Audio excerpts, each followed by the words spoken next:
All right, we're recording. It is Yes, today is June 14th, a Sunday afternoon. 2020. And to start off with, you guys just returned from a trip to Mount Rushmore. In South Dakota. So, why don't you go ahead and tell me about Okay. your trip? We left on a Thursday morning, and got as far as Casper, Wyoming, where we spent the night at a nice KOA there. Micah did most of the driving. So for once, David could ride and enjoy the scenery and let somebody else do all the work. The next day, we were camped at Camp in Keystone, South Dakota, which was only like 2 miles away from Mount Rushmore.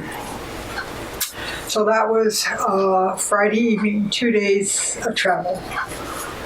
Saturday was kind of a rest up day or go around and see whatever you wanted. We were planning and had tickets Monday to take a tour bus for Mount Rushmore and the Crazy Horse Monument.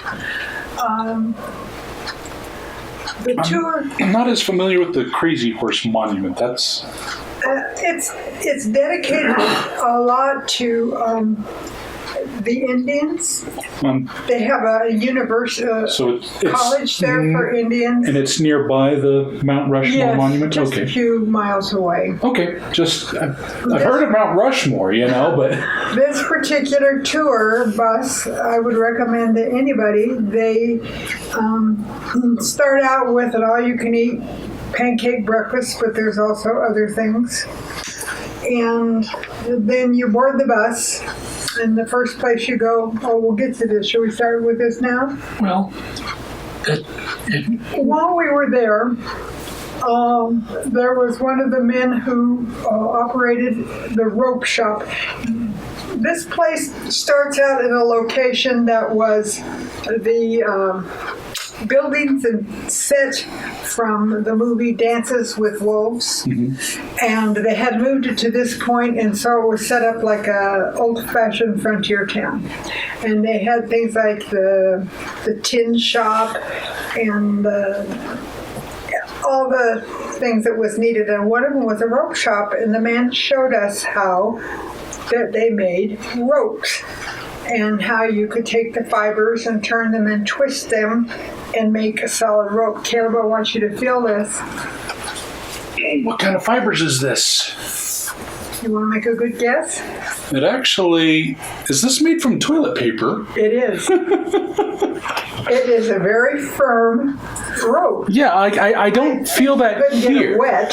Here, it feels kind of like it's cotton or something, but then I get to the end, and I'm looking at that tip, and it's very recognizable texture. That looks like toilet paper. It is, and you just wouldn't think that toilet paper would make a very good rope. But you can see that it did. It just wouldn't stand up in a rainstorm. Well, it kind of, maybe, but it's not completely surprising because, that's how rope is made, is from what are effectively relatively weak fibers. Twisted together. And so, toilet paper, those are actually some strong fibers. It's just very thin and cheaply produced, but... Well, and that and the cowboys could take strips of rawhide and twist them together, but you have a special thing there that one end is holds and the other end turns, and the fibers, he's got lengths of toilet paper is what it was, but if you had other things, lengths, and you attach it, strengthen it at one end and hold it in place, and then you have a thing, he used like a doorknob that would just turn. And they had a machine, and that's what it was, a simple machine that turned and twisted all those fibers together. Your dad did the turning. The guy escape from prison with one of these toilet paper. That's right. Yeah. I've heard stories about that. I think they might have used that in that Alcatraz escape. There was, I mean, what else are you going to use? And Side note, if you ever watch many documentaries about the kind of stuff they have in prisons these days, it's very interesting how much they've streamlined everything so you can't do too much, because they've learned over time how creative some prisoners can get.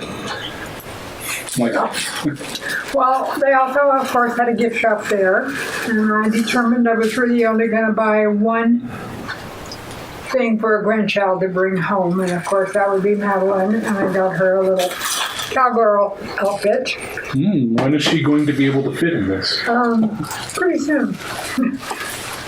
Pretty soon. It's a onesie is what it is. And when we were at Mount Rushmore, I also found a thing with her name on it. And Madeline is, I guess, becoming a more popular name. And there was also one that said Micah. Well, to be honest, Madeline's always been more popular than both Micah and Caleb and Ezra. Not Joseph. Not Joseph. Not Holly. So anyway, we brought that home for her. And I also bought the one that said Micah because it was something you don't find every place. But Micah, I guess, is becoming more popular. Anyway, after... Caleb is too. Seeing a lot more plates and things saying Caleb. I don't know about seeing them, but I've heard more Caleb's. I mean... I've seen them. They've got like name stuff to the shop down on the street, down the corner here. And I've seen my name in that and various other places. Oh.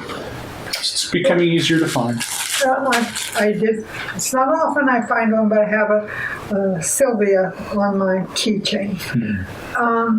Anyway, after breakfast, we could wander around and look at things, and then at 9 o'clock, the breakfast started by 7:30, and then at 9 o'clock, we boarded the bus. He had to stay at home, locked up in the trailer all day, but he had plenty of food, water, and places to sleep.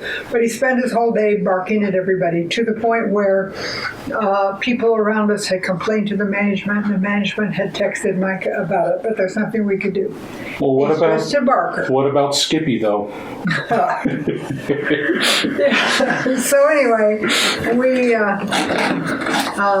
first we went to Mount Rushmore. Now, just about every inch of the way, our guide driving actually, there were only 6 of us on the tour bus on this tour. Micah, David, and I, and then another family were 2 grandparents and their 10-year-old granddaughter. So anyway, the tour driver, we were in a smaller little bus, nice leather seats, air conditioned, lovely, way to go. And he just had all this information about everything and the things you'd see, and he could show us as you go around certain corners and things, he'd say, look to the right and up a bit and you can see Mount Rushmore off, or to see at a different angle, sideways in their faces and things. But they have rebuilt the area facing the monument since we were there last over 50 years ago. And they have these big arches that you walk through, and you're always facing the monument and everything. And of course, they have restrooms and gift shop and things like that. And everything, of course, now is COVID safe. And you have to stand at a door there. Only let so many people at a time in the gift shop, and you can't go in until somebody else exits. So it never gets crowded and or anything. So. We did see that, and on your way up, it's kind of like maybe 3 or 4 arches, and they're putting in a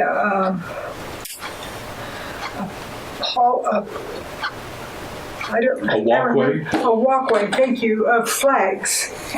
And they will have it done by 4th of July when President Trump will visit it. But it's all the state flags and territories will be on this avenue of flags, just right under the monument. But the interesting thing was there was a little sign off to one side that says, we because of religious rights, we allow people of different religions to express their views, and we do say that what they express is not necessarily the views of the management, that kind of thing. And there were two lady missionaries off to the side, and they had LDS missionaries. LDS missionaries, yes. And they had a big map of the world, and they had these little sticky notes, and they were asking people where they were from, and then they could put a sticky note up by wherever they were from. And they also had a file of, I don't know if it's all the temples that are in use in the world, but wherever you went, and and here's a picture of the temple that was in the area, and just kind of a very soft way of introducing anybody to the gospel and who they are. So I asked them, I says, what happens when you open your letter? I mean, are you assigned to the Mount Rushmore mission? She says, well, actually, we're assigned to Bismarck, I think she said, North Dakota.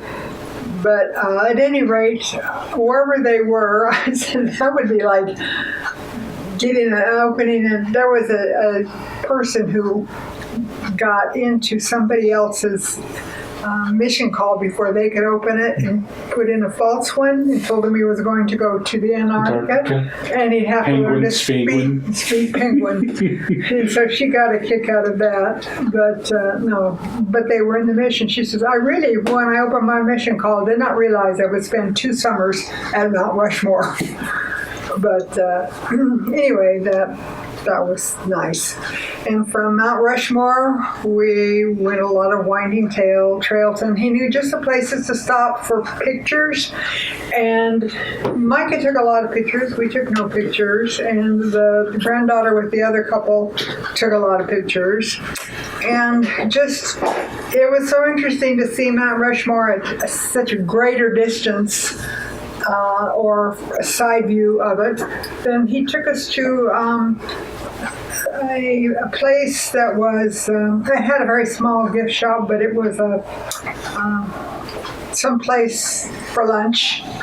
And he said, I didn't call ahead and tell them we were coming today because there was only 6 of you, they could handle that. But when he was driving a big bus and he had 200 people, he would call ahead and do that. And I saw where they had it set up for a buffet, which wasn't set up that way when we were there because there just weren't that many people. But I could see that when we went online and signed up for the tour and paid the money, the breakfast and the dinner were included, and we had the option to prepay our lunch, which would be $17. And I imagine that was the price of the buffet, or at least for the group buffet. But we didn't pre-order it because we eat so little. We usually just share a meal. So after, and of course you get restroom stops. Micah now too.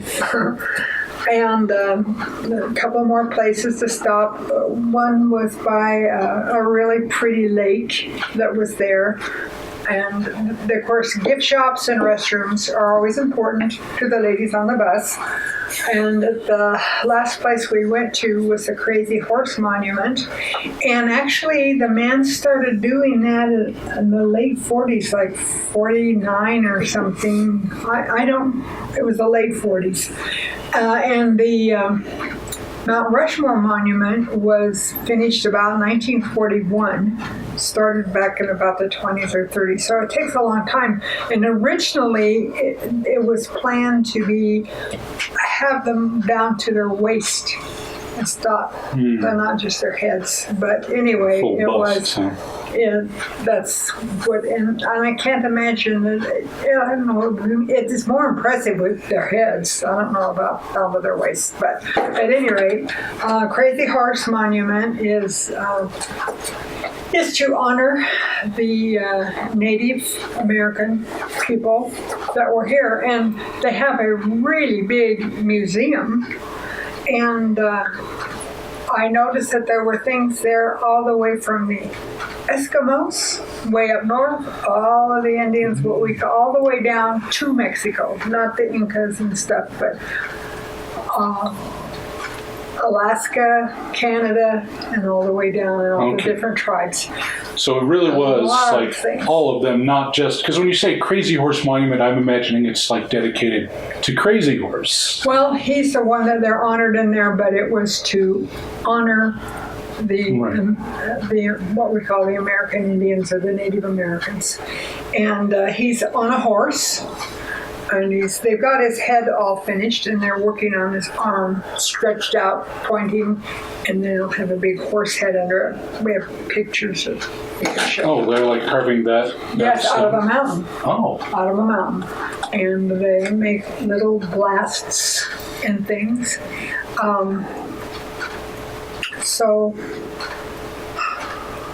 And then after that, by then it's like 5 o'clock, 5:15, we're back on the bus, and then we're back by 6 o'clock to the Fort Hayes, where the set is for Dances with Wolves. And they have a large building there. Anybody can go in the morning and buy breakfast. It's all you can eat pancakes for 99 cents. Now, if you want to buy a sausage or a drink to go with it, that costs you more. But you can eat all the pancakes you want. And they are big pancakes and kind of thick. They're really very tasty, and the sausage was absolutely some of the best sausage I've ever eaten. Everything was really good. Well, that's at the kind of the front, but it's in this large building. You go through another door, and there's all these rows and rows of long tables facing a stage.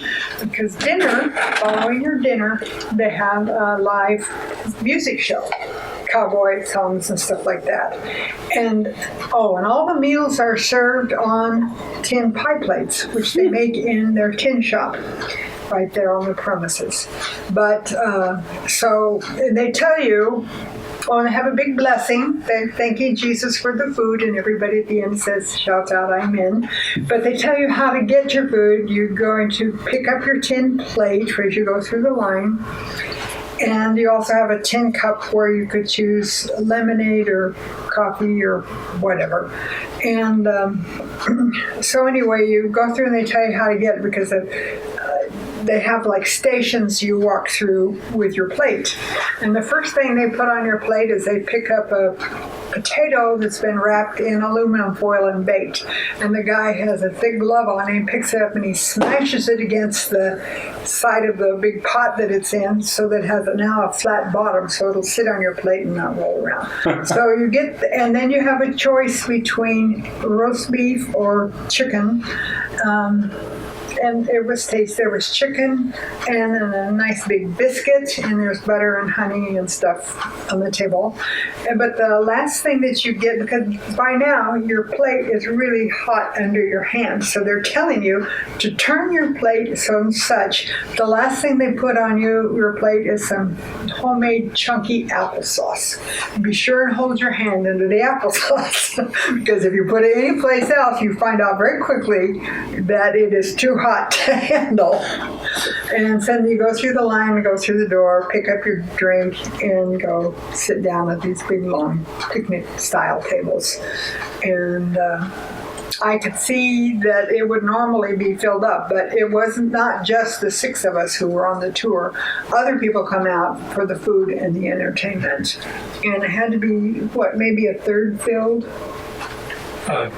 Maybe not half, maybe a fourth filled.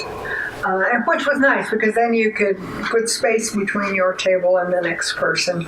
And when you get to your table, there's a bucket there with forks and napkins, and they got honey and stuff. So and the entertainment was good. They were men with talent, and we didn't get to stay for the banjos, but they were playing guitars and the keyboard and drums. But after 2 songs, first of all, David didn't want to stay for the entertainment. But when the entertainment started and his wife said, "Hey, we need to go home," he was kind of disappointed that he had to leave. But when Skippy had been alone in the trailer from like 7 in the morning, and now it's 7 at night. And I really felt like we couldn't stay another couple hours, even though the entertainment was certainly worth it. So we left and went back in there with Skippy, glad to see us. So that was Monday, and that was what was going to be the high point of our trip, because David wanted to go to Mount Rushmore, and our friends at Boston's had been there a couple of years earlier and had taken the tour and really recommended it. I mean, you didn't have to drive. It costs $107, but that included breakfast, dinner, entertainment, your tour, and admission. I think you get in for Mount Rushmore free, but you have to pay a $10 parking fee. And there was a cost to get into the museum for Crazy Horse. But that included everything, plus you're a very knowledgeable driver.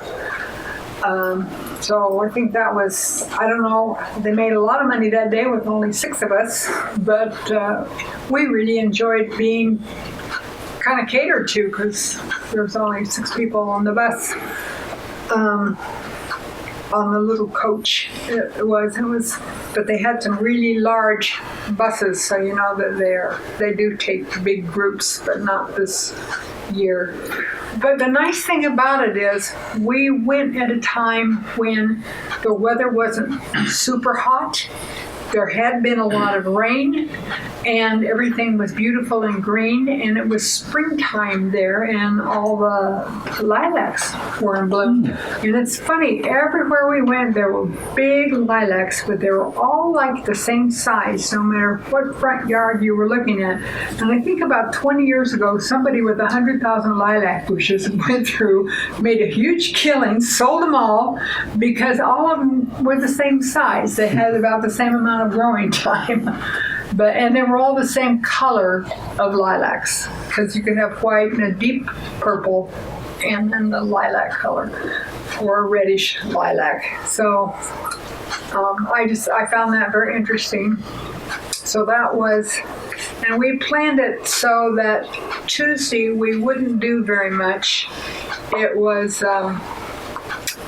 kind of a rest up after we'd been gone for so long, all day, because we had to get up and leave at 6 o'clock, be out of there by 7, to be up there by 7:30. So, but anyway, I talked about how we did our driving on Thursday and Friday, and Friday night we stayed at this camp, and we kind of picked the camp out of thin air. The KOA camp that was close by, and we went past it, and they had horses and a lot more entertainment for families to do, but it was like $97 a night, depending on if you had a larger vehicle. Well, where we were was like $51 a night for either Friday, Saturday, Sunday, Monday, Tuesday night, 5 days, and it was under $300. So anyway, but it was really pretty. It was right along a mountain road. It was all stretched out, and lots of trees, green grass. It's very pretty. And we drove by a lot of places where nothing but a big old rock field with no trees. Everybody gets a picnic table and a plug. And I was so glad that even though we picked one at random and not knowing what it was, that we got such a beautiful place. And they also had a heated swimming pool. And so one day Micah and David went down swimming. It was very nice. Dad was about to say something. Okay. Well, I was going to say, we met a guy. We had the trailer brakes adjusted. Oh, I was going to come to that. Yeah. So, one of the trailer brakes was getting the wrong message from the pickup and was locking up. And so when we come to stop, it all of a sudden would just jerk, and it just felt like the whole thing was coming apart. And so Micah looked up, and there was a Camping World in Rapid City, which is also the main hub there, and that's also where Fort Hays was located in that area. And it was a big area. So he made an appointment and to bring the trailer in on Wednesday, because by the time Wednesday we would be leaving the camp where we were and take it in, and they would look at it. And of course we had to drop the trailer to have it looked at. And so we just had the pickup, and this was the day that we left, and we went farther east to the Badlands. So we took a big tour around that for the day, and then came back, and they said there was really, it just needed an adjustment. I thought we'd have to spend $1,000 to get the brakes fixed in the car and everything. Well, it turned out that it really wasn't that big a deal, but the sink leaked water all the time. And so they put in a new, we fixed it. What was there? The thing is still on? Yeah, we didn't turn off the water pump in the... Well, it doesn't keep pumping. It just pumps if you turn it on. If you need water and you turn it on, the faucets, you could wash your hands. It's going to drain the battery, though, by leaving it switched on. Got new batteries, but we'll fix it later on this evening. We'll go back and turn it off. Okay. I'll let you, I'm sure you can do it and come bring me back my key. Anyway, But coming out from that place, we there was a problem with the way the trailer was hooked up to the fifth wheel. it was the things, A bolt was the lost. bolts that I had put to stationary that had come out, and Also, was the fifth wheel hitch was sliding back and forth in the back of the truck? Yes. Ah. And we needed a drill. And David was saying, let's go to Lowe's and buy a drill. And Micah pointed out that it wasn't a matter of just buying and having a drill. The problem was that how do you power the drill? First of all, you have to power it up, and we didn't have a way to do that. We were stuck coming out of Camping World. They have a thing that they can hook up and drive the trailers all around.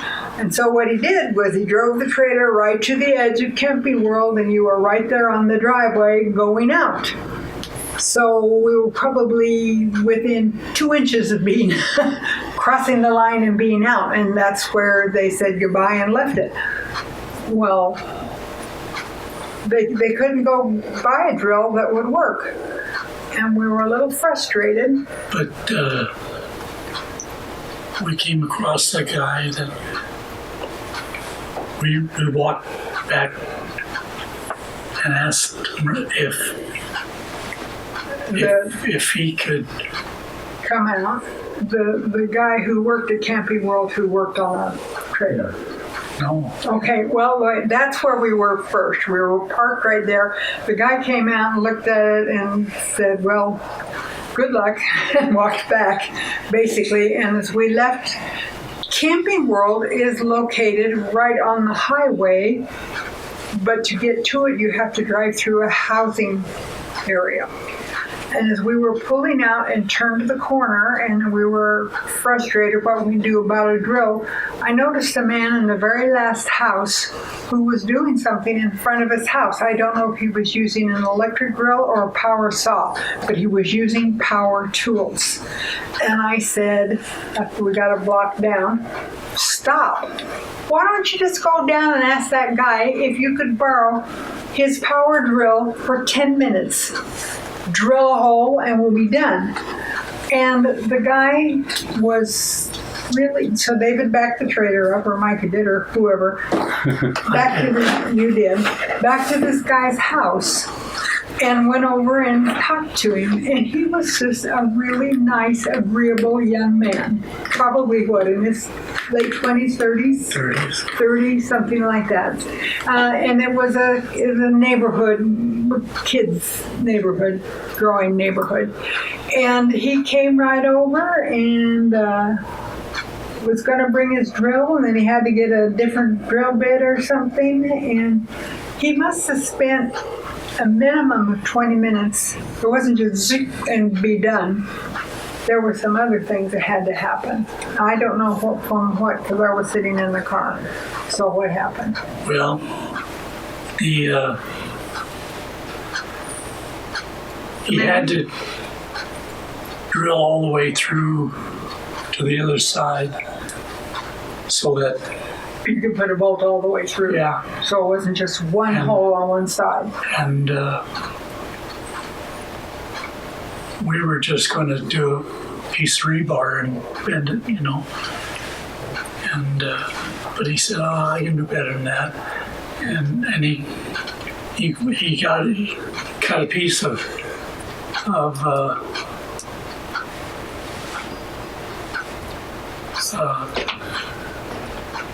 Bolts, basically. no, a piece of Is it like a plate? anyway. He came back and it was too short, so we went back and got another one. Oh, And he cut it longer. who's over there? We're We're recording. recording. So, And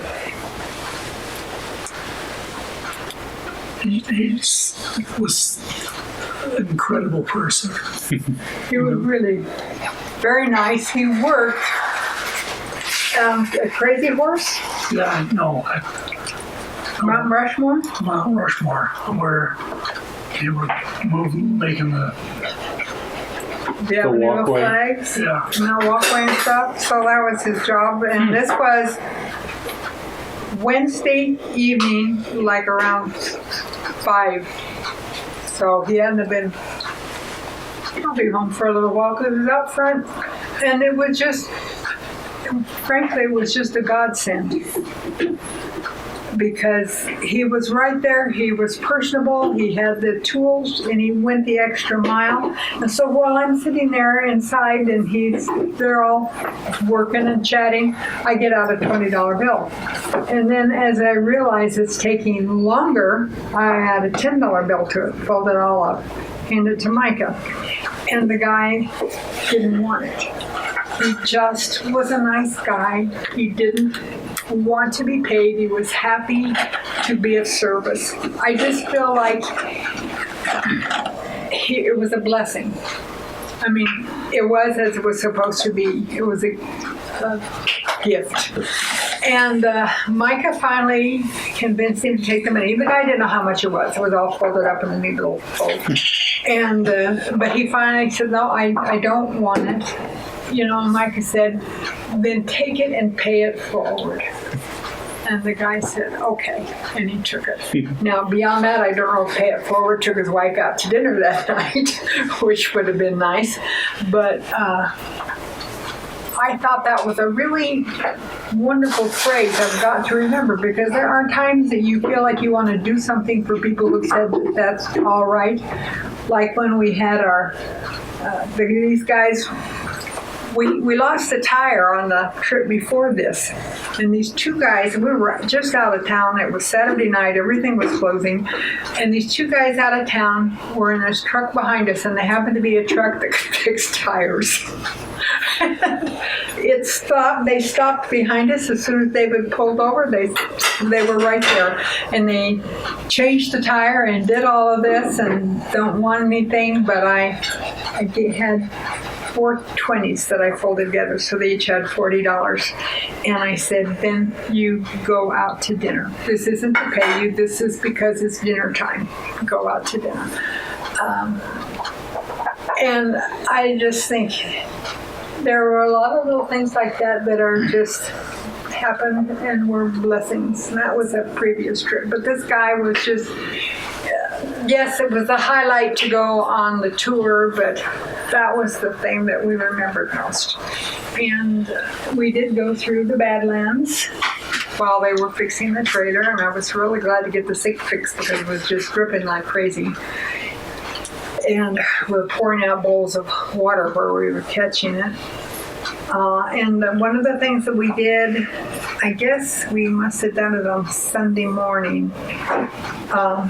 They have a steam engine that goes from one city, Hill City, down to Keystone, which is the city where we were closest to. And it's like $29 for one way, but if you make a round trip, it's only $32. The only thing is, they go down, they turn around, and go back. So if you drive down to the Hill City, you have to take the round trip because that's where your car is when you get off. But Micah dropped us off because he wanted to do a different activity. He went up to this mountain coaster. You get on this little one-person roller coaster and go You down. shared pictures of that. Okay, and go down the mountain. So that's what we did on Saturday, and we never felt hurried except that one morning to get to Fort Hays for breakfast, and then we had a 10 o'clock appointment in the Camping World, but it took almost an hour to drive there because it was on the other outskirts of Rapid City, whatever it is. So anyway, that was our trip, and then we weren't planning on being home till Ben. Is your dad? Bed asleep. And what about David and Jacob? I'll call them now. Okay. So we You just plug in some power for the camera. But yeah, keep talking. Hopefully you won't get cut off. Okay. Well, we plan our trips so that we have downtime. We're not always go, go, go, but, we sleep in a bit if we want. We have breakfast, we take a nap. David takes a nap while I clean up, that kind of thing. And we sometimes don't leave the trailer till closer to noon for going out and doing things. Michael was very patient about it. He kept saying, that's all right, whatever you guys want to do, whatever your time frame is. So that was nice. But that's the last trailer trip we'll take. Yeah, we're emptying it out. Probably going to have a yard sale, give away anything that our children might want. We'll give them the trailer if they want it. I cleaned it up and put it up for sale.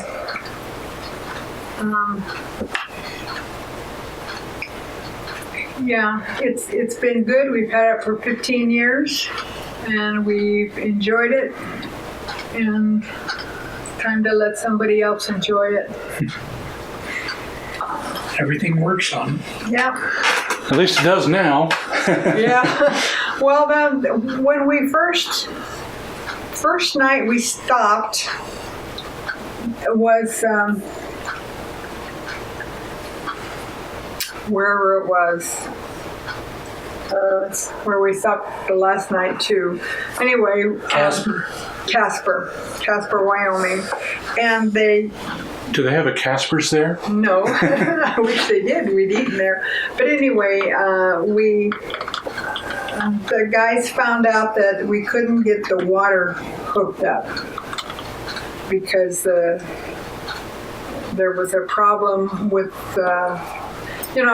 some things wear out after 15 years. Mm-hmm. So the next day we were in Casper and we found an RV place that was willing to take us in even if we didn't have an appointment. Most places you've got at least 2 weeks out, and they didn't have an appointment, but they were kind and took us in anyway, and we went. We left the trailer there and went around the city there, in Casper, and they had a nice Walmart there, so I could buy some more yarn and some crochet hook because mine fell down between the seats and I couldn't get to it. And I got 2 crochet hooks lost in there. So In the trailer or in the pickup? in the pickup, under the down between the seats. And we stopped at a barbecue place that Micah wanted to try, and then by then we went back and they'd finished fixing our trailer. So Now, all these stories you're telling here, you've been holding this shoebox in your lap like you were going to tell about how you got this, and you never got to it. okay, we where we were in an area called the Black Hills. And that's quite a big area there in South Dakota, and it also runs into eastern Wyoming. It's a big square area. And right down the road from camp where we were, and we drove back and forth past it every time, was a shop where they make glass things, blowing glass, heat. And so we stopped. So Mike and I went back one day to kind of explore the town before we actually left. And Micah says, I've been wanting to stop here because we keep driving past it. So we did. So we went in, and lovely, lovely, lovely glass things. And of course I left my purse in the car so I wouldn't buy anything. But I had Micah go out and bring my purse in. And so I have some things here. Micah had wanted something, but he didn't really want to spend the money.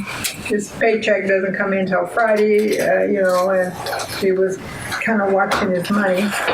And he certainly did us a great service. And while we were out, his friend Kesson died. Mm-hmm. And he asked to be a pallbearer, and he doesn't have a suit that fits him. So we contributed $300 towards the suit that he bought when he got home. And I feel like he certainly earned the money. I mean, he got to go on the trip. He loves to travel, but he certainly did all the work.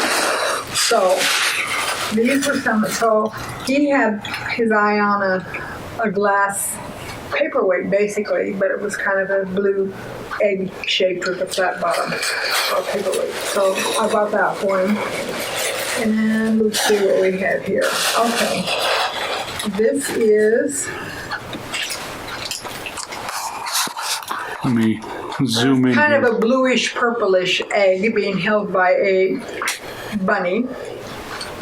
Oh, I thought those were wings. Yeah, that's a bunny. That's a bunny. So I think somebody who goes by the name of Blue Bunny would like that. I don't know if I can wait till Christmas to give it to her. Her birthday was just in 2 months ago, so I'm not going to wait that long. And She might see this video. I'm going to have to wait before I post this. this is a cat. Maybe I should give it to Caleb. We got some for everybody else. Because Caleb loves cats. I remember he'd been in Salt Lake. We were living there in California. He drove back one night and he opened the doors and came in and says, "Quick, I need a cat. I need a cat fix." So he could pet a cat. So I don't know if you have a place to display a lovely cat. If not, we'll put it up. But would you like a nice cat? Oh, you're handing it to me right now. Would you like one? Oh, well, A cat? I'll even wrap it back up for you. Okay. Oh, you can look at it first, and then we can wrap it back up. It's got little whiskers. And Yeah.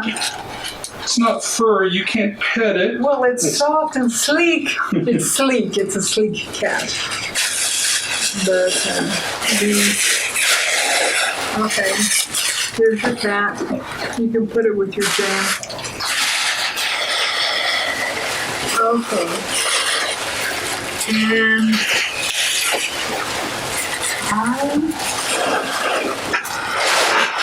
I have brought quite a nice collection of nativity sets.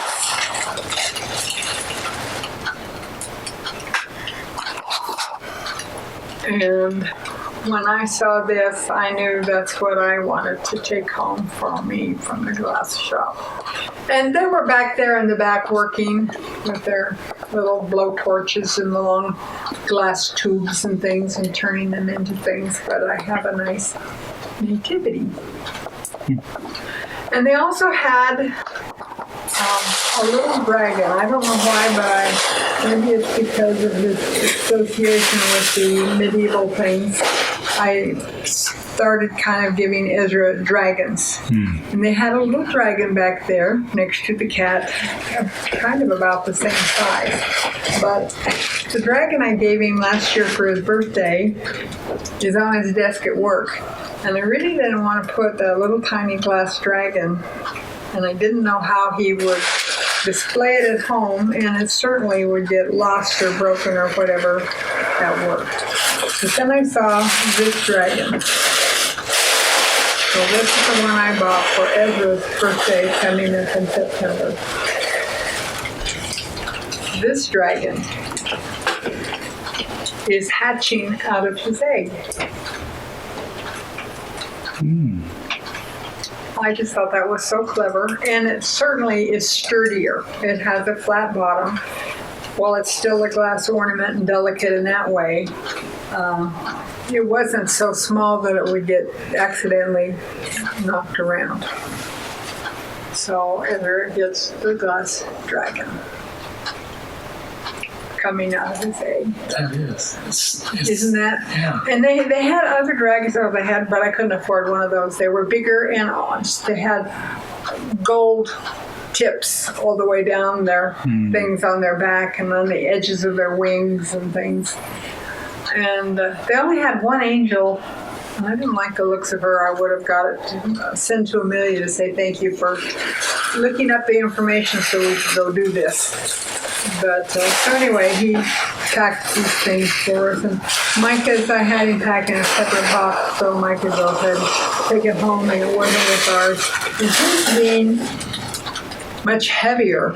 You know, it was a solid piece, but it had blue with swirls down through and everything. I'm sure when you're visiting at his house, you'll see it. It wasn't as lightweight and delicate as these. So that's what I wanted to show that. And we drove past the place several times. I was really glad when Micah stopped. And I knew I wasn't going to buy anything. So $100 later, you come out of the store. But I was happy to buy that for Micah and bring home something there. Because it was not my intention to I wasn't worried about shopping and trying to find something to take home for gifts to everybody. So. Did you get something for Joseph? And oh, that's right. You got them. I got something for Madeline. You're the only one I didn't really get anything for, but you may have a cat. I know you feel about cats like I do. I was raised with cats. My grandmother always had cats, so we always had cats. When this guy dies, I'm going to get a kitten and a dog, just so that they'll be they're friends together. Friends. When we had Sammy and he was a young dog, the people next door to us had a kitten. The kitten used to come over and sit. We lived in a basement, but sit at the top of the stairs and meow so that Sammy would come out and play with her. Which is something you don't always hear about. But every now and then you see pictures of kittens and puppies that have been raised together. They're just cuddled up taking their nap together, and it's always so sweet. So but your daughter-in-law upstairs is very allergic, but I think if we keep it downstairs. But this was so interesting too. A good trip. When we came back, we stayed. We came back. It's a 2-day trip back, so we were, I guess, at the KOA And then on our way back, we decided we'd stop in Casper again. That was a good halfway point. And so we checked into the same KOA. So when we pulled in, the guy comes out and says, "Welcome back." But, we were in his system, so he knew we were coming, but we hadn't checked in. He walked out to us first and recognized us. And Micah had been talking to him. He and his wife had only had that place for 2 weeks. I'm assuming they took it over from someone else or whatever. I don't know. But it was a franchise. And there used to be 1,000 KOAs, but now there's only 500 because I guess they have a certain standard and they weren't being kept. And it was just, they got it down. But when we were there the first time, he pointed out where they were putting in their dog park. And when we came back 4 or 5 days later, there was the dog park. It wasn't quite finished because they had a sign up their rules to follow, and it was an off-leash dog park, but they had bags and places to put after you clean up. But they had on the notice on the sign was, sorry, the toys are just for the dogs. But there weren't any toys there yet. And they had put in an area that was grass and an area that was gravel, and they still needed about one more square of grass to finish it off. So we're still working on it. But it was a nice KOA, and the people were very friendly. And of course, your KOAs, this one had an indoor pool, which I didn't realize, so Micah had mentioned it. But they all have laundry facilities, maybe a little store where you can get milk and eggs and stuff. And pool, many of them have pool. And do you remember when we went to the KOA at Bear Lake? Maybe you didn't go with us. I'm not sure because I'm thinking I was thinking of a different trip. Allison was with, and they stayed in a tent, and Joseph was there. So I thought maybe you stayed in a tent with Joseph. I don't know. We took the trailer up, and but they have restrooms and showers. I don't remember ever going to a KOA with you. I've been to some before on some other trips. I remember stopping at one on a trip I did with Joseph, and I went with Tommy and his family. Oh. And I don't quite remember where. And I remember going to Bear Lake on a trip with my ward. That's right. Well, I just don't remember going to Bear Lake and stopping at a KOA with you guys. So maybe I wasn't. Right on the Bear Lake, there is a nice KOA.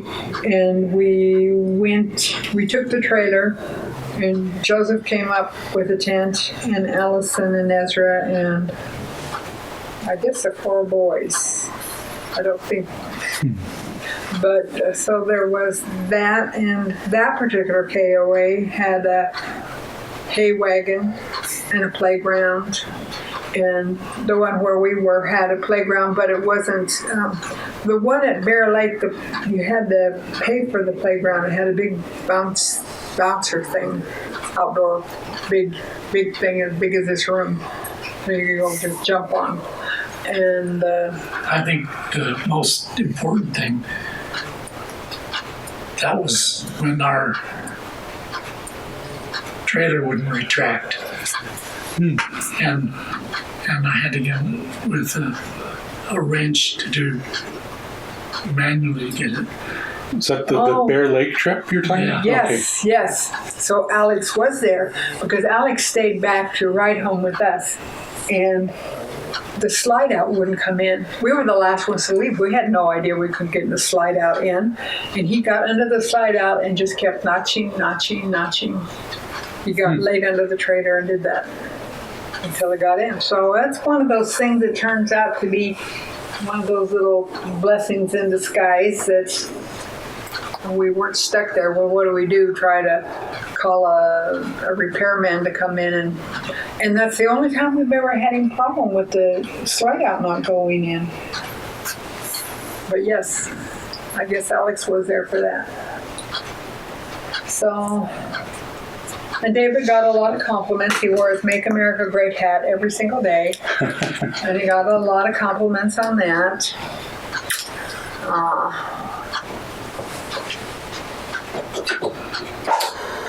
That You mean he was didn't wear that Make America Gay hat that somebody No. just put in Dad's? stack. I sent it up to What'd you do with it? I sent it up to Upstairs? upstairs. Well, that's where it came from in the first place, I would think. Well, it was Sure, either Ezra Micah or it didn't was bring- Micah. Oh, One of those two. Micah didn't put it there, I'm sure. But I'm It's sure more of that an Ezra thing, but I mean, I wouldn't put it past Micah. I would. I'm pretty sure. And see, Ezra's here every day. Micah's not here every day. Well, I think it was Micah that first observed it. At any rate, Okay. So- So that was our trip. so other trips that we could talk about. I didn't think we'd spend so long just talking about this most recent one, but got some nice stories anyway. I'm thinking, and now the part of David will be played by Skippy.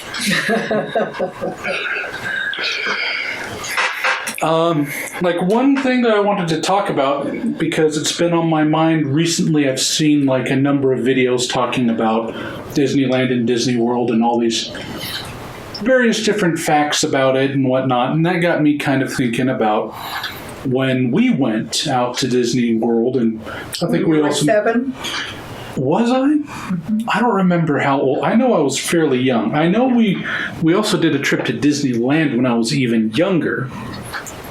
Don't remember that so much, but I do remember because we had to plan ahead. And David was working at 8 Ball, and so we had a little extra money, and we made a trip to Disney World. Disney Yeah. World is the one I really remember. I don't remember Disneyland, but I was told that I had gone, but I was maybe a toddler or something. So I, at the moment, don't remember. Our first trip to Disney World was when we were driving that big trip all around the United States to promote an invention, air wipe. air wipe. So we had that, and Joseph was a baby. I had 3 little kids in diapers, a 3-year-old, a 2-year-old, and a baby. And that was an earlier trip, but the trip that you would remember. So let's try to frame this with some context. So this would have been late 80s. Well, you were born in 81, Yeah. so it would have been, if you were 7. You remember for sure I was 7? How does that stick in your mind? Yes, because if you bought the airlines round trip, every adult ticket would get a free child's ticket. Micah was 13, so he was considered an adult. And so we got a free child's ticket. And David and I were adults, so there's 2 more child's tickets. So Ezra was still at 12, considered. If I remember correctly, we flew on American Airlines. Could have been. I remember we started in Salt Lake, and we touched down in. There was some problems with it or something. We touched down in someplace in Texas and sat on the tarmac for a long time. But that was okay for us because we slept through the whole thing. We'd been up all the night before. And he can have all the chicken you want to feed him. We got plenty of chicken over there. I was just grabbing a couple So scraps. the night before, I remember we got on a flight that to me felt incredibly late, like it was like midnight or something. it And was a late night. it was late enough that me as a child, I was flabbergasted that this could even happen. Oh, so late? Yeah, I think it was sometime like very close to midnight. Probably. And I do remember that we stopped in Texas. I thought that was part of the plan. I think so. I don't think we did not have to change planes. but it was down for people to board or get on. Empty the washer. Yes. I You want to push pause? Yeah, we'll stop it and we'll pick up the recording in a little bit. Okay, it's You recording. want to talk about the trip that we made to Disney World? First You were of 7. Yep. So I did the math that this would be 1988. Joseph was 10. Ezra was 12. Micah was 13. We won't discuss our ages. And it was in June because we were there the week of Father's Day. Now, as a bit of context, I mean, a Disney World trip can be pretty expensive. So I'm guessing 8 Ball was doing pretty good at this point because Good enough that we could get a nice bonus, and it pretty much paid for the trip. just because I know the business went back and forth a lot. You know, that's part of owning a business. Sometimes Yeah. times are great and sometimes times are We had sparse. we got a good deal on the tickets. 3 free ones, Yeah. children, for 3 adults, because Micah was 13. So, and we stayed in a townhouse there in the park. So once we got there, I don't remember how we got from the airport, I think they just Disney World. probably just had a courtesy shuttle. probably so. Because I mean, that's. Oh, gee, what they do now, yeah. But Do you recall anything like what because like all those different little housing developments have names. Do you recall what ours was? no. Do you know how close we were? Because we were on the actual park property. Yeah, we were in the park property, and we could catch the bus anywhere in the park, just get on and get off. Didn't need any pass to show. Once you got in the park, you're on the buses. And we were in a townhouse. We were 2 stories. So there were 2 bedrooms upstairs, and there was downstairs there was a kitchenette and a living area. In the living area, the wall pulled down for another bed. Murphy bed. Mm-hmm. So I don't remember who slept with whom, except that I slept with David upstairs. And there was a bathroom upstairs and downstairs too. And the kitchenette, you could eat and walk out and leave, and you come back and your dishes are all clean in the dishwasher. I do remember. So there was maids going through these. And We must have had we rented a car. We rented a minivan. Yeah. That's what it was. And because remember that. one night we stopped at a grocery store to get cereal and stuff to go home with, and this is Florida, and we bought a thing of orange juice, and that was a real eye-opener to us, to eat fresh squeezed orange juice sitting out of the grocery store. We were like, that was great. And but yes, we did have a car because we left the park and went out to Cape Canaveral. And all of this, the park and everything. so we didn't take a courtesy shuttle then when we from the airport. We had a car. That's We right. rented a minivan. And that was good because we had the big brown van, and I didn't realize our family could fit into the minivan because our kids were pretty tall. And that 3 seats up. And so we had 2 kids on each seat and 2 up front, mom and dad. And so when we got back, our next car was a minivan because I knew it would work for us. But we did leave one day. We went out to Cape Canaveral. But what I found so interesting, all the money that was spent staying in the park, doing everything the park had to offer, all the different worlds. And the most exciting things was when we got to Cape Canaveral, we were in a bus, in the tour bus going around. There was an armadillo that ran across the road in front of the bus, and it was the most exciting thing out of the whole trip as far as my children were concerned. There's also, on that same bus tour, they pointed out there was this large dead tree kind of thing, but there was a huge eagle's nest up there. And the eagles always build a little more each year, so it just keeps getting bigger and bigger. We went out and we saw, we didn't see a rocket take off, but we saw the rocket laying there. And then they had a gift shop, and the thing I remember in the gift shop was that they sold the pins that were invented for the Space astronauts to use because they would write upside down and they didn't need gravity. So I found that interesting. But anyway, when we were in the park, I don't remember what we did first or whatever, but we were there for like 4 days. I think the whole thing was going to be a 10-day trip. It's more than a week. But we were there on the Sunday, which was a Father's Day. And after the 4 days at least that we were driving around and dragging kids around, that when that Sunday came, we were tired, and David and I wanted to not do anything that day. But Ezra and Joseph and Micah still had energy of youth. And so they wanted to do things. So we let them. They were in the park. They could just hop a bus. They just promised to always be good. Probably gave them some money for some food because everything else was, you're there, didn't cost anything. And you stayed with us. We made you rest as well. I think we probably bought you a coloring book or something to help entertain you for having to not be able to go. But I thought 7 was a little young just to turn loose. 9 was right on the borderline, but I thought the 12 and 13-year-old, and they all buddied up. You just had to stay with Mom and Dad. He's a little boy.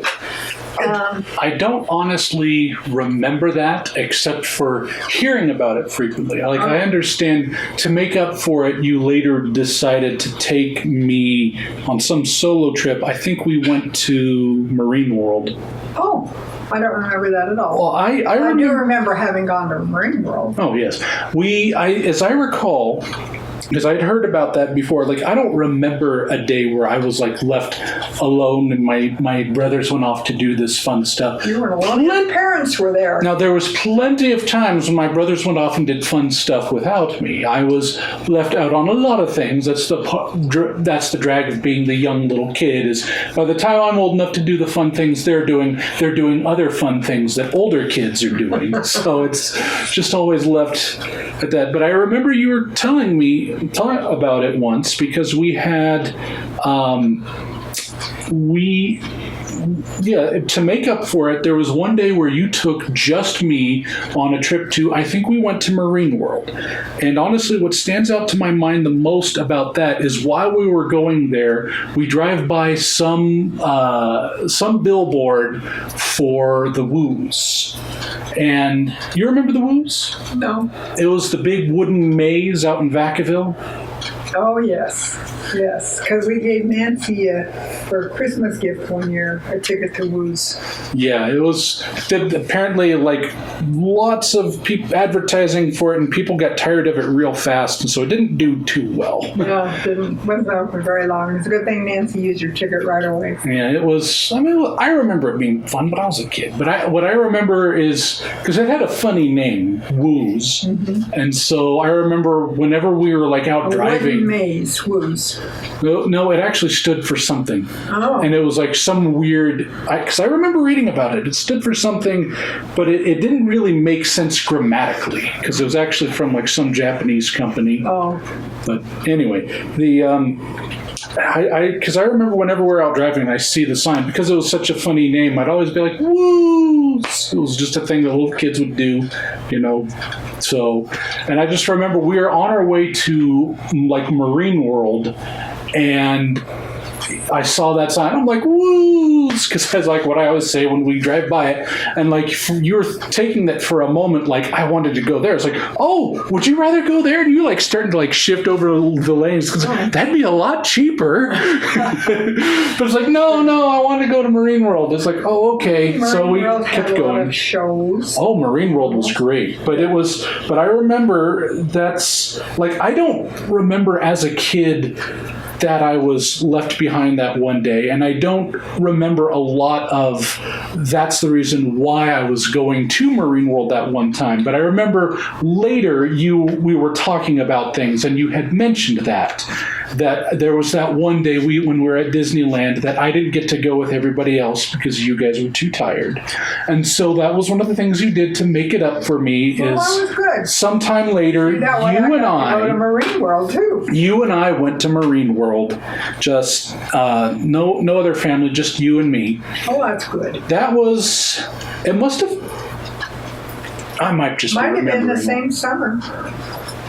Probably would have been, but I mean, I don't know. I don't remember those details, but I just kind of remember that. And that's what I remember most about it was just that moment when you were about to like get off the freeway right there so you could turn around and take me to the Woos instead because it would be a lot cheaper than going to Marine It World. wouldn't be as much fun. But hey, you I don't think you would have minded just save some money there for if it makes the kid just as happy. And it would have been time-wise less time. Mm-hmm. But yeah, so Marine World was nice. It had a lot of shows and things to do and animals and stuff. And, yeah, so it was just you and me. David didn't go. I don't remember Dad being there. I just remember you driving me over to Marine World that one time. I don't even remember what we did at Marine World. I've been there several times, and I don't know what it was that one time. But shows and koala bears, and you can dig in the sand and dig up dinosaur bones. And I don't know if they had that exhibit there, but yeah, that would have been back in the day when it was still Marine World Africa USA. And then later it got bought by somebody and they changed it out and it became the New Marine World, I think is what they called it for a short while. And that only lasted like a year or two before Six Flags came and bought it. is it still there? Technically, yes, but it's not quite the same. After Six Flags bought it, they put in rides. Well, yes, that was one of the big things because it's part of Six Flags. So they put in like some roller coasters and stuff. And in fact, they put them in where the parking lot was. I guess they bought some other adjacent lot nearby, which they turned into a parking lot. So you actually had to like take a little tram from the parking lot to get to there. Well, because some of those parking lot was across the road. Yeah. But there was one there too, but there was one that was across kind of around the way. So you kind of had to take a tram from the parking lot to get there because where they had a parking lot that was right there on the property where they put up some roller coasters. So yeah, Six Flags bought it and it became Six Flags Marine World. And it stayed like that for a couple of years and then they rebranded it as Six Flags Discovery Kingdom. Oh. And because that was their thing, it was still a Six Flags thing, but they were still doing a lot of the animal attractions. I think the animal attractions slowly phased out, mostly out of a matter of like, I guess when the animals started dying, kind of. Yeah. So I don't know if one of the whales orca died or something. I know, because at one point, they stopped having the killer whale show. They didn't have any killer whales anymore. They still had dolphins. And they had seals. Yeah, and they had all these other different shows. They had like Chinese acrobats kind of thing. Oh, I remember seeing Chinese acrobats there. That was impressive when they take out like the giant vase and this guy just throws it up and catches it, and it's like, wow, like that is incredible. But but I don't know if they're still doing animal shows there, and if they are, to what extent. But there is still a park there. And I remember when I was in my early 20s, knew a lot of people that were working there. It was, because it was kind of an interesting thing. Like I knew this one guy that was actually, worked there doing janitorial work, and he'd always get assigned to this one particular section that everybody hated because it was actually the smallest section, but it was a hill. So everything was constantly walking up and downhill, uphill all day. So people hated doing janitorial in that section. But he, for some reason, enjoyed it because it was a smaller area. So it worked out well for him. And then I also know a girl who was training the elephants. But at any rate, back to Disney World. What else do you remember about that Disney World trip? Well, thing I remember when I went with Mike a year or two ago at the Orlando airport, it's one of those, you get off the plane in one place and you have to get on a train to go to wherever it is you're picking up your suitcases and stuff. It had a tram ride, and I've been to other airports now that have them, and they show up every so many seconds. They open the doors, people go out, people go on, and then you ride.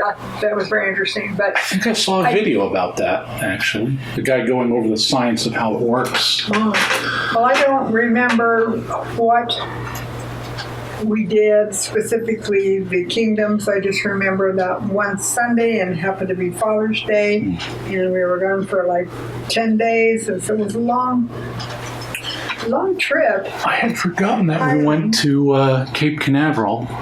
Because I do remember that we did that, but it's just when I think of Disney World, I forget that we went by there as well. I had forgotten that until we started talking about it. The only thing I remember when Joseph and when we were on the long trip and we stopped there, and not everything was open by then anyway, but we did ride on it was a rainy day, and I got 2 black garbage bags and cut a hole in the top and put it over the kids to keep them dry, and we bought them a hat, a red one and a blue one, and they were like plastic that came down and had a brim all the way around them, typical kind of rain hat. When was this?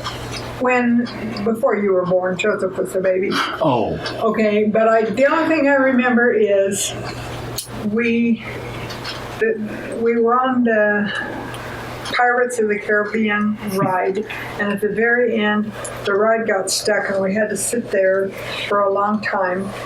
And one of my children by then, probably Ezra, was missing his little rain hat.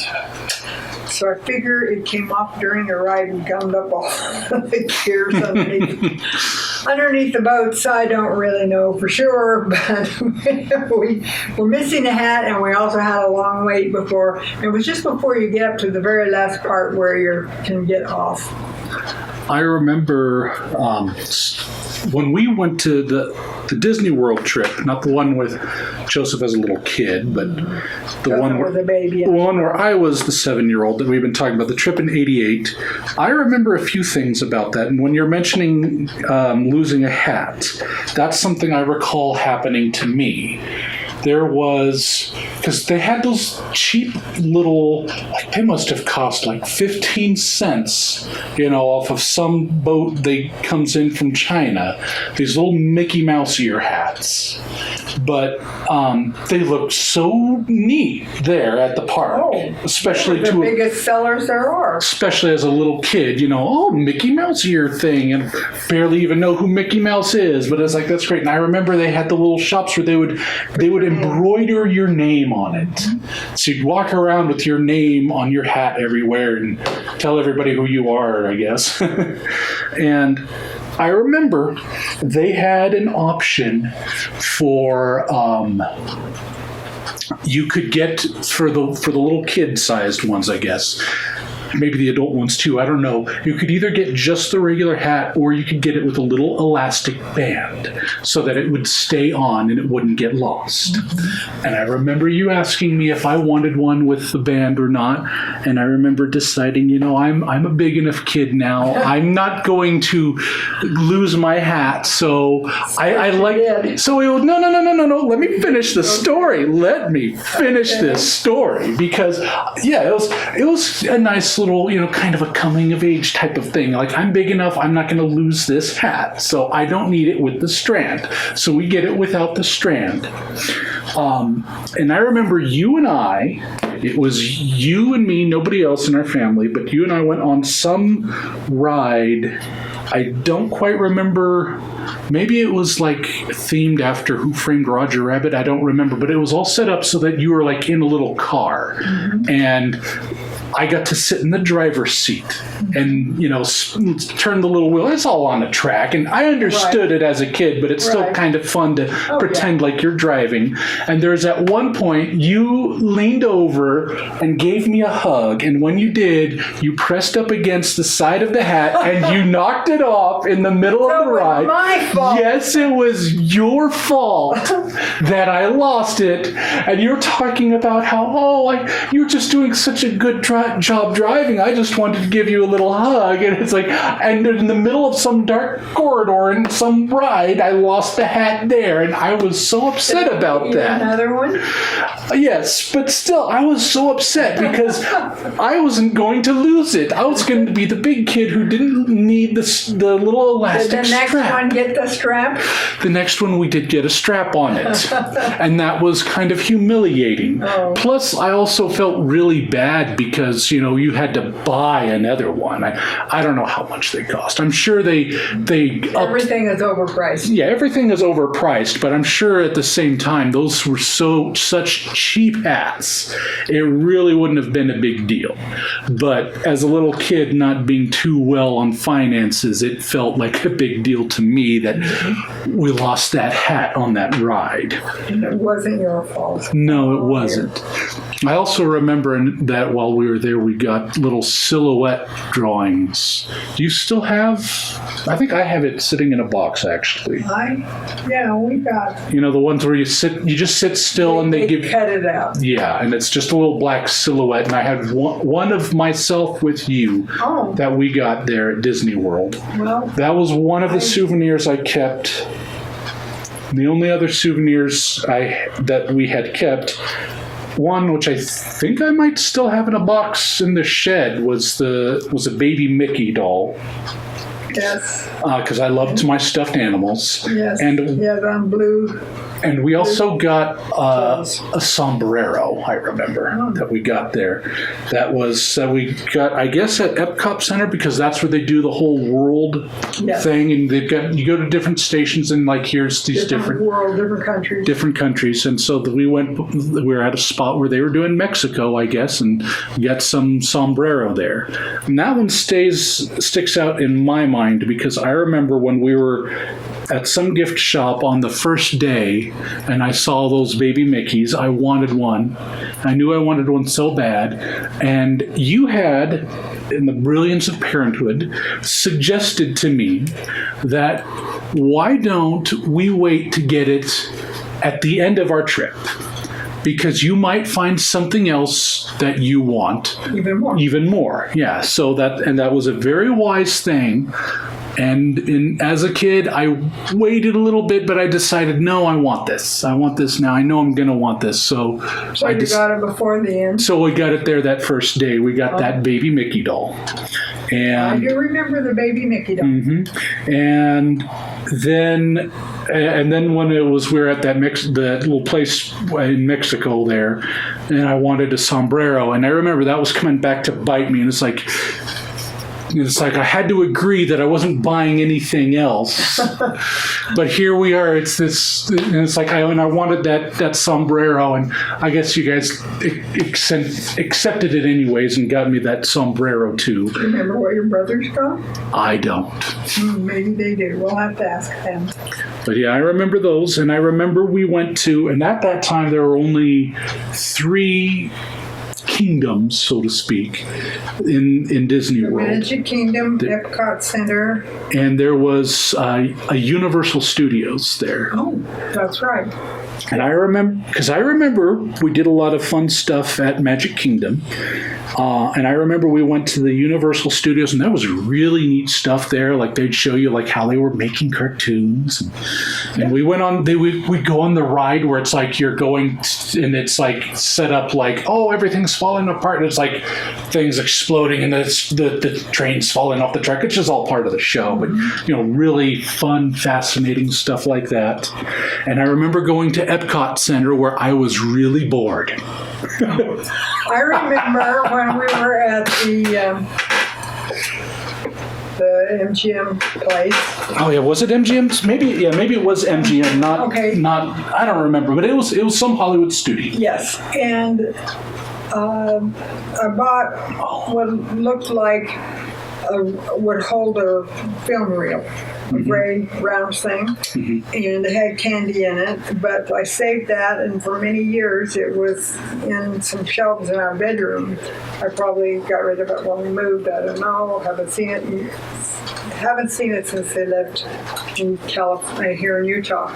I remember that, I though. also got a music box there, which I don't know where all my music boxes are. But yeah, that's something that I bought for me. I also remember when we were at the Hollywood studio place, whatever it was, if it was Universal Studios or whether it was MGM, I don't remember. MGM. Yeah, maybe it was, because Universal Studios, I think, Studios is a whole nother park. Yeah, you're right. I think you're right about that. In California. But whatever it was a thing where they showed you behind the scenes in movies. And I remember Honey, I Shrunk the Kids was a thing at the time. I can't remember. I want to say this was before it came out, or at least before we saw it. But they had a lot of stuff showing how they made all this stuff to make the kids look really tiny, and that was really fascinating to see all of that. And then we rode on a ride where you could see people going in, and then you saw little tiny animated figures look like they shrunk the people for the ride. And I think you didn't want to go on it. You were afraid of getting shrunk. That probably was the case. That sounds like me when I was a kid. I remember Epcot Center being boring because that sticks out in my mind because I was... We took on this ride where you saw all they were doing was growing vegetables. Mm-hmm. That was boring. When I went with Micah a couple years ago, I said, I do not want to ride on this ride. But I had forgotten how interesting the ride was that when you go in the big dome. Mm-hmm. And when you and I went one time, we bought a brick or something, so our name is there in the Epcot Center. Because that's the thing that sticks out in my mind. Because I was watching some videos lately talking about all these different Disney attractions, and there's one where they were talking about all this stuff going on at Epcot Center. And all these comments I was looking at, people talking about how great this was. They loved Epcot Center. Why would you skip Epcot Center? That was the best part of the whole trip. And I remember reading those and thinking, I could see that now. But when I was 7 years old, Epcot Center was the most boring day. And I say that as the kid that one day apparently had to stay home. And not go. But see, one of the things that your brothers did was they went to the place where there was some swimming. Mm-hmm. And I wasn't ready to release you for that. And that was over in some place where people would stay in cabins, and it was like in the Wild West and everything. Frontierland. Yeah, but there were of course that was the same place that the little 2-year-old got eaten up by the alligator. There were swimming pools set up all around there. Oh yeah, we were right above a swimming pool. We could stand on our back balcony. But I remember that we would. We're on California time, so we didn't get an early start, but we were up late. And we went swimming one night and hung our towels and swimsuits over the railing. They were still wet in the morning. It was so humid there because you're just a big peninsula. And I remember it was hot, and I felt sorry. We were standing in line, and I had a glass of water, and I poured some on each of you guys to cool you off. That was a stupid idea. We never got dry. Yeah, and then you were stickier and muckier, and you weren't cool, and you weren't feeling better. I don't remember that, if that helps any. Yeah, that's good. I'm sure that's the reason why my brothers turned out so miserable and evil, but I don't remember it. Oh, it was... You're only a bad parent to 3 of us. Well, yeah, it was a wonderful vacation. And another vacation that I really remember, was the year that we went to Aspen Grove. Aspen Grove, yeah. That was probably the second biggest vacation I remember. Oh, it was really nice. And was it terrible. was right at the end. Oh, yeah, you couldn't breathe. You took a chair that would set up with you down to our cabin, which we didn't have bathrooms in there.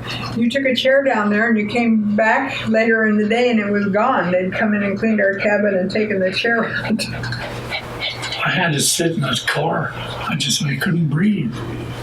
When would this have been? Do you recall?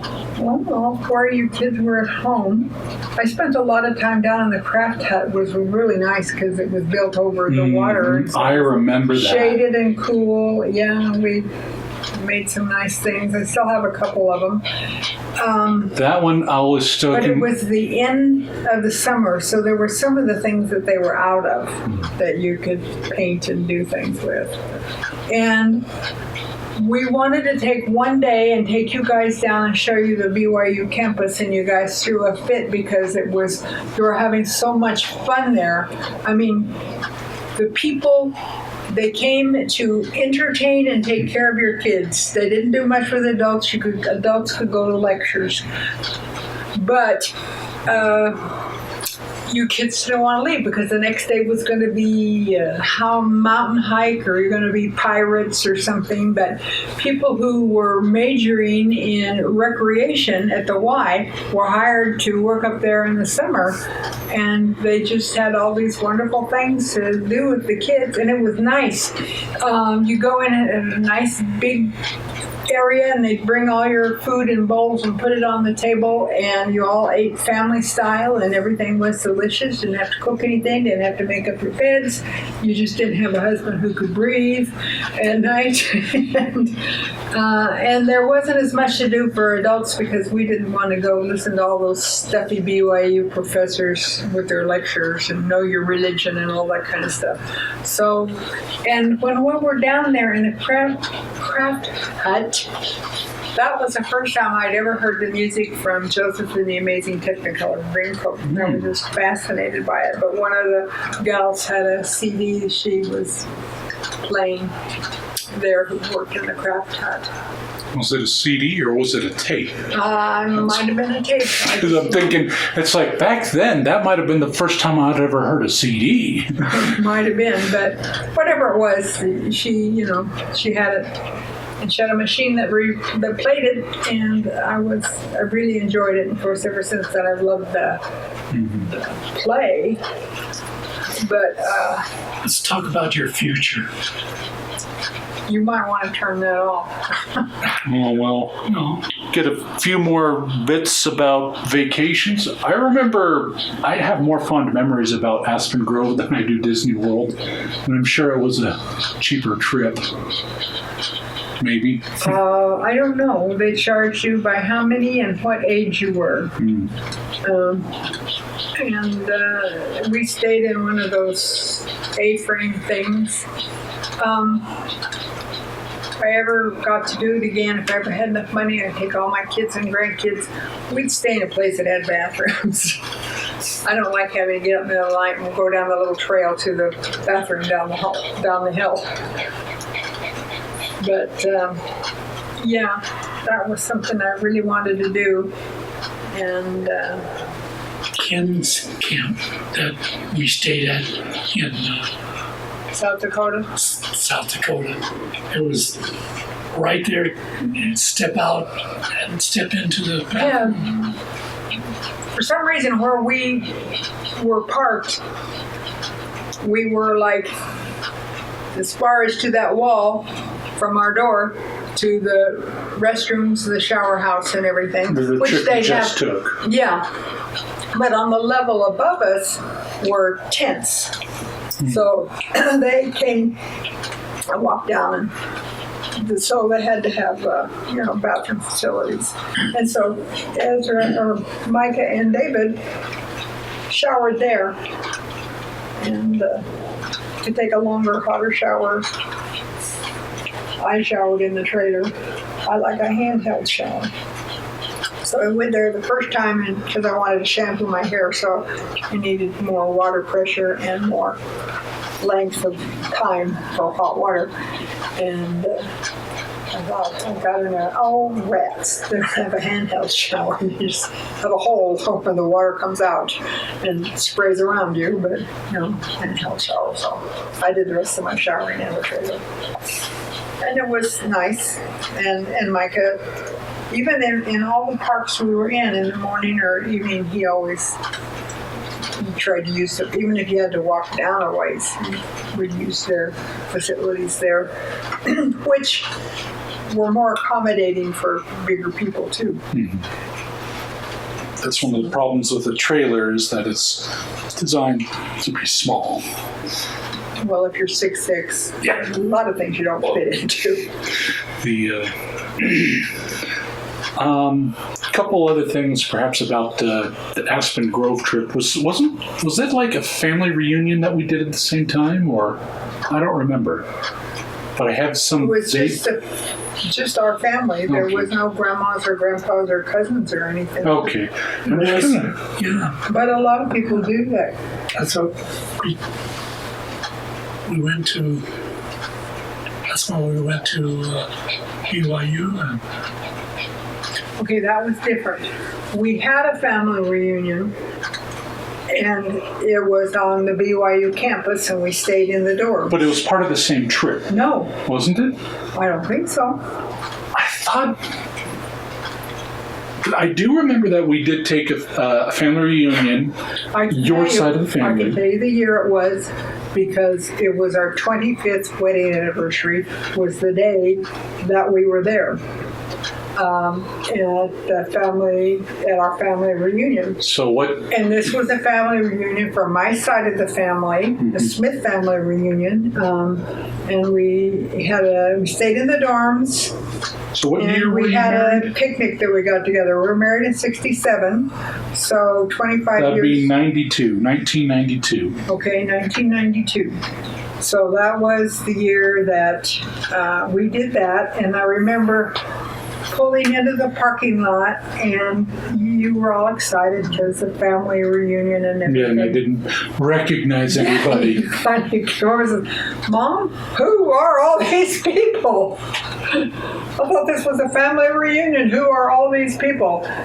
But I don't remember specifically that we did a lot there, but we were also there because somebody was graduating that summer, that August from the Y or something. It wasn't us, but we went to a park and everybody was assigned things for a picnic. I remember my Aunt Kathy was in charge of assigning things, and she brought a big pot of sloppy joes that were just delicious. But that was also the day that was our 25th wedding anniversary, so we didn't do anything special. But when we got home, we had a dinner. Amelia gave us a dinner and had invited the Westons, and she decorates cakes, and she made a little 25th wedding anniversary cake that we got to cut and serve at the end of the dinner. So I thought that was especially sweet and nice, and I don't remember who were the other people who were there besides us and the Fossons, but there had to be at least one other couple there. Probably the Smiths. Might have been the Smiths. Yeah. Might have been the Barneys. Yeah. Might have been, I don't know who, but maybe Amelia would remember if I asked her about it. So, I mean, it might have been a different trip, but I just seem to recall there was some other thing that we did with this trip to Aspen Grove. Now, I remember, though, that one was a really big trip that we took. well, Weren't we? I think we were still in the big brown van. Yeah. Might have been the last trip we made with it. I remember we went in a big loop. We went first south down to Southern California, and I remember Dad was talking about how we were going to be in Needles by 9:00 at night, and I remember we we actually came into there, had a little sign that says Needles, and then it's like that's right when the clock said exactly 9 o'clock. Because we thought the whole time that we were going to be late, but Dad said we were going to be there at 9, and right exactly at 9 o'clock we came into Needles. And then I remember we went around through like Arizona and New Mexico. And I remember that's where we saw they'd have scorpions and little glass things. That was really neat. You still have it, don't you? Oh, we might. I don't know. Maybe it's one of those knickknacks that might have gotten lost, but we had it certainly for a long time. And we went around, then we went up north into Utah. And then we were at Aspen Grove for quite a while. And then we just came back straight across Nevada. One of the reasons that we went south was because David, child, Ron, Diane's oldest son, was getting married. Because I remember being there and see they were living down south, Chowchilla. So we went down there. And I think it was because of the wedding. There was another year we went down because David was getting home from his mission or going to go on his mission. Maybe he's going to go on his mission. He met his wife. She was another missionary at the same place. They've been married ever since. But they had David and Danny, then Jeremy and Ammon, and then at the end they had Melissa. And the only one who stayed in the church was David. But, yeah, so I think that's one of the reasons that we made that loop that started out by going south. And I remember one year we had to change our reservations, which they don't like to do, or else they charge you to do it, for Aspen Grove. But because you had a family, like a missionary coming home or leaving, or a family wedding or something, that was one of the reasons that you could change everything to the next year or a different week or something. But anyway, so did we go to Aspen Grove at the same time? Maybe. Because I remember that's when we went to Aspen Grove, was when we took that big trip around through Arizona. I don't remember that. Do you remember? I remember we had the brown van when we went up north, and we had a couple extra sleeping bags in the back because we broke down in Ukiah, and there was a time, and I just remember while they were fixing the van or whatever, we hung out in this bookstore. And I really enjoyed it. And I bought a book for Joseph about Oliver the Owl. And it was one of those books that Oliver was in every page because there was a hole. You turn the page and he'd still be there, little puppet thing. And I gave it to him after Maddie was born. Gave it back to him. And then there was a place where we got the very last motel, and it was a creepy one, and we got 3 different rooms. Yeah, to get its tire repaired. Yeah, to get the tire repaired, and we got 3 different rooms. I don't know, I probably kept you with me in the double bed, and David kept maybe Joseph in the double bed, and Mike and Eder were in the 3rd room, but we weren't all together. And it was just a tiny room. Did we have Theo with us on this trip? What? Did we have a dog with us on this trip? Like no. Theo? Okay, because I just have vague memories of some time when we went somewhere and we had the dog with us at a motel. and I can't place for the life of me any time when that happened, but it would have made sense if it was something like we had to stay overnight because the car broke down. Well, and we were on our way up to Ron and Diane's, and the car, It broke down. because of the fuel, It broke down just. anyway, He came down and got us. Jeremy came down and got us, but you stayed. Yeah. But there was the fuel lines were clogged I don't think. with a filter or something. But anyway, yeah, and I just remember then from their house, we came down through Utah and we stayed in Salt Lake. I remember we stayed at the hotel that I remember watching being built when we were living in the area. It was shaped like a 3-leaf clover. And when we got, and I remember that's sitting in this middle seat, passing out cracker sandwiches, cheese, salami, and crackers all over the car. And then, because I'd have a plate on my lap and a little knife and cutting things up. And when there was a lightning storm going on, I remember that. yeah, we stood out there. We had 2 adjoining rooms, but they both had balconies.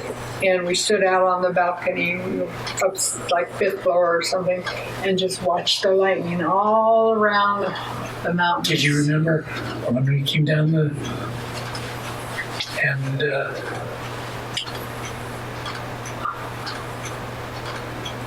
guy played Caddyshack? Oh, that was our wedding. That was our wedding anniversary. That you and I went to Salt Lake, and just you and I. We stayed in a nice, probably a Marriott hotel, way up on the very top floor. You had a special key in your elevator, otherwise you couldn't get to the top floor. And it'll come to me. But he was there at the time, this actor. Bill Murray? Yes, Bill Murray. And David rode down the elevator with him. And up on that top floor, there was a special room where they had always laid out nice little treats and snacks and the newspapers. And it was a lounge area for people who were up on the top floor. But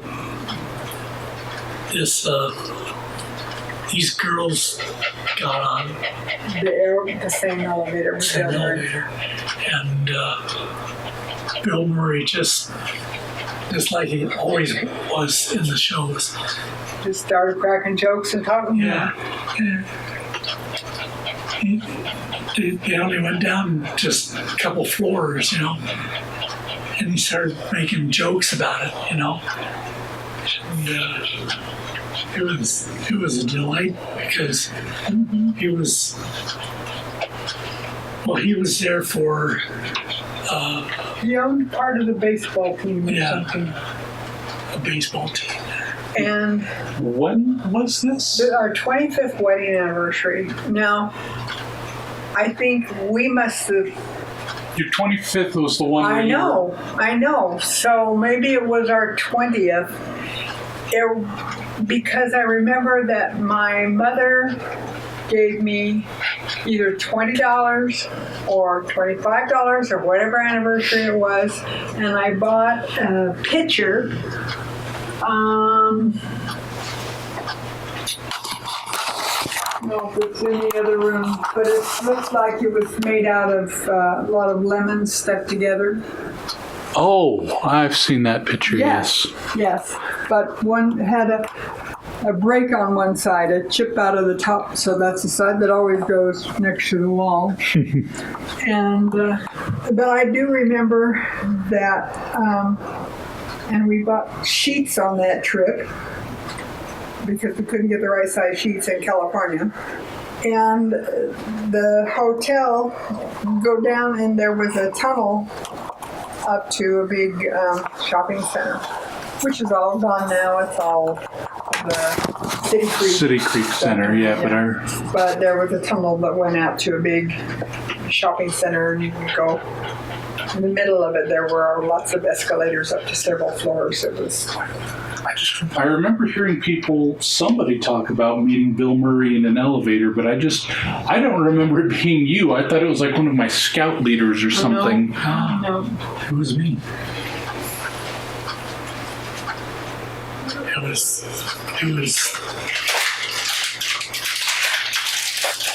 like, it always was. Cracking up jokes, you know. You want to? Nah, You want some? I'll be fine. He says he's done. I might have some before I leave, but I'm fine for right now. Just trying to think what other stories. I just want to try to, especially if we can piece all of these trips together and identify when they were. Must have been our 20th anniversary then. Right. So what was One of those trips we took, we traded in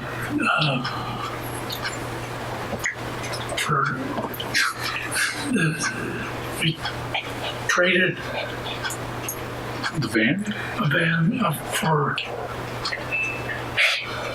A minivan? On a trip? Was it a trailer, a pickup? It was. Well, it doesn't matter, but we had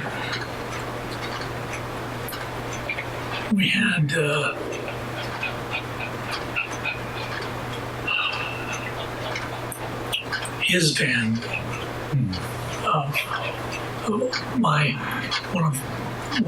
One of those guys that was in the office. Oh, yes. The guy, the guy who was always so cheerful till he didn't come in one day because he was bipolar. We didn't know he was bipolar, but he was always cheerful. Then one day he wouldn't come to work anymore. He was busy being on his down cycle. But he had a 15-passenger van, and my mother was with us. And we went down to the Grand Canyon. That might have been the year that we did the family reunion. Because we did go through the Grand Canyon on our big trip around to. And we didn't have as much room.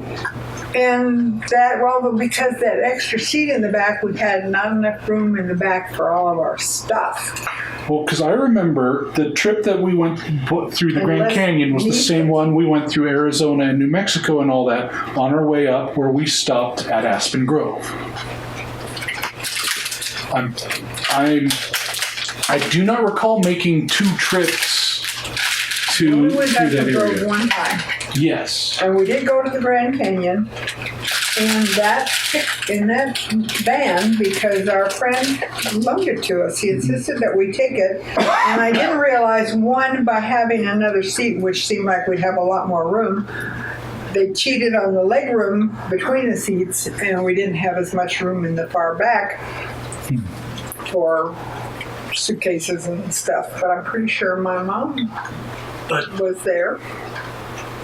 I remember. Unless the Aspen Grove trip was not the one where we went down through Arizona. Down through Grand Canyon? But I don't remember making multiple trips out to Utah when I was a kid. I only remember going on that one time. And I remember being impressed. Like when we were in Aspen Grove, like the stores were closed on Sunday. I was surprised. Okay, well, you were saying. Okay, we went to a family reunion, and it wasn't the same time as Aspen Grove. So that's 2 times. Maybe it was 2 different trips then. But I remember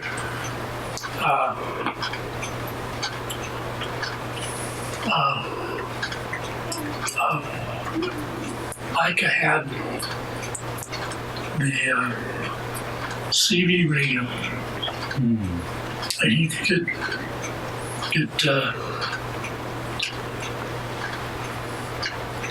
get someone in California. From where we were in Utah. Yeah. Well, he had friends in his group there in California. There was Micah, and he'd go out real late at night Rabbit hunting. with his. But he was this kid, and all these people were probably our age. They were all 60s or something. Well, I met a lot of them. There were a number of them that were, young.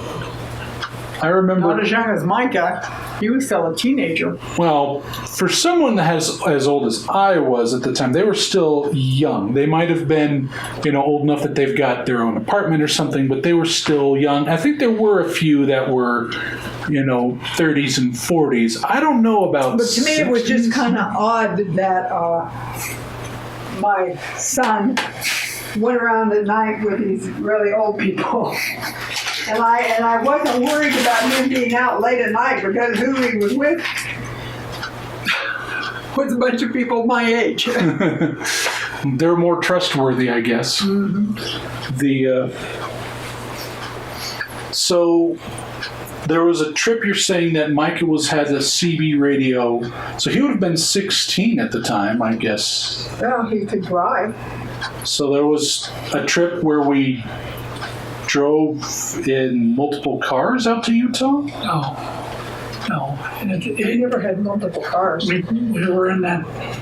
I'm just thinking, where did he have a CV? Because I just remember him having that in his car. It wasn't. He didn't have an attached It one. wasn't a CB. It was a radio set. Oh. That's what CB. That was for the. You could contact different wards if it Micah had a phone Oh. because of his CB license. He had a calling in our ward. They gave him this nice radio because if all the wards were supposed to have a person who was responsible for emergencies.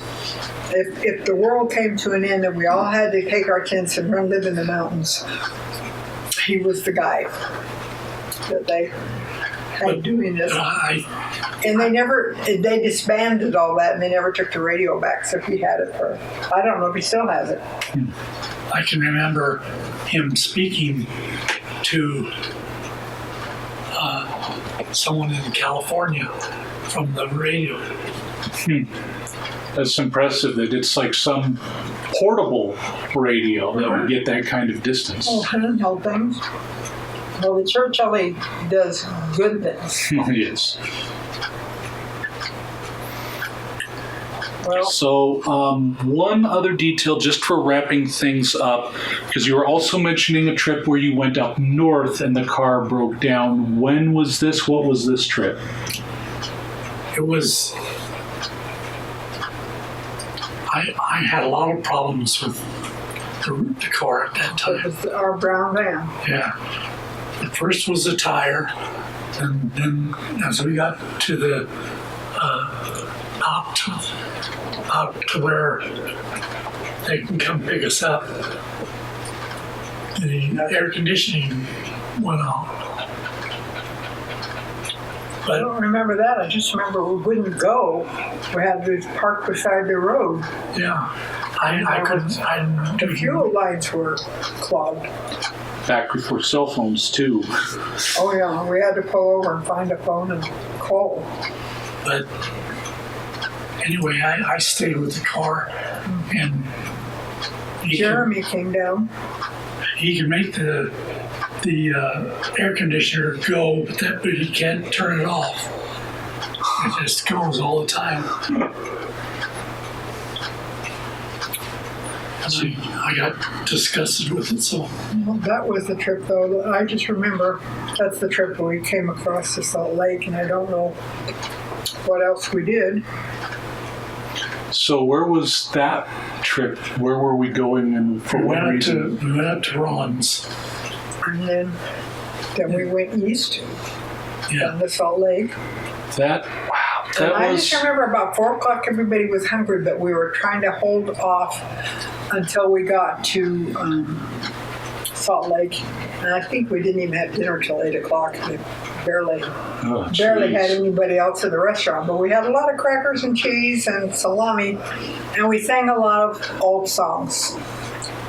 You know, like Black Socks, They Never Did Dirty. You remember those? Maybe I am thinking of different trips. I remember some trip that we made where we're going down the freeway and it was a lightning storm. And I remember we were singing The Ants Go Marching On. All those old songs that we sang with the kids as families that I learned at my home. And so when we went, I remember getting there in Salt Lake because of where we stayed and watching the lightning storm. But I don't remember what happened after that. So maybe then there was another trip where we went up. Ron was living in Washington then, huh? When we had the brown van? Because I thought it was a little bit later when he moved. But maybe I'm just remembering wrong. But because you had a minivan when I was like in the 3rd grade, I want to say. You had it by then. Well, we donated it to the church. Yes. And right after we got the brown van, I got a new calling. That's when primary was after school on Wednesday afternoon. I got a new calling. I was the primary transportation chairman. That meant that I went out of town. I could have assigned, all I had to do was just be in charge. But I could have got other people to do it. But to me, it's just easier to just go ahead and do it myself. So I drove up and picked up the Hennis children. And maybe a couple more. But I was the primary transportation chairman. I also was a music leader at one point. So I thank you for your help as we emptied the trailer. We got a lot done. There's still a lot to do. Now, let's talk about your future. Okay, well, I'm trying to think if we have any final things to say. You can I guess that's leave it. it on, you know. Well, I've only got 3 minutes left. So it's going to run out of space. That's why I'm just trying to think if there's anything else important or any other loose ends about these stories to wrap up. I was thinking earlier today about the year that at church, when I got pregnant with you, when I got pregnant, I was always sick immediately. And I could, even before having any other signs of being pregnant, I was throwing up. But I remember the year that we had moved into our house there in Fairfield, On Solana Road. Solana Road. They had asked me if I would direct a play. The play was a big 3-act thing, and because of Elizabeth, it was a musical. And I said, I can't because I usually get pregnant right now this time of the year. But if I don't get pregnant in January, you can come back and ask me again. So I didn't get pregnant in January. And because I knew I couldn't do it, I was going to be sick. And so I said I would do it. But during the play is when I got pregnant with you. And I wasn't sick till after the play was over.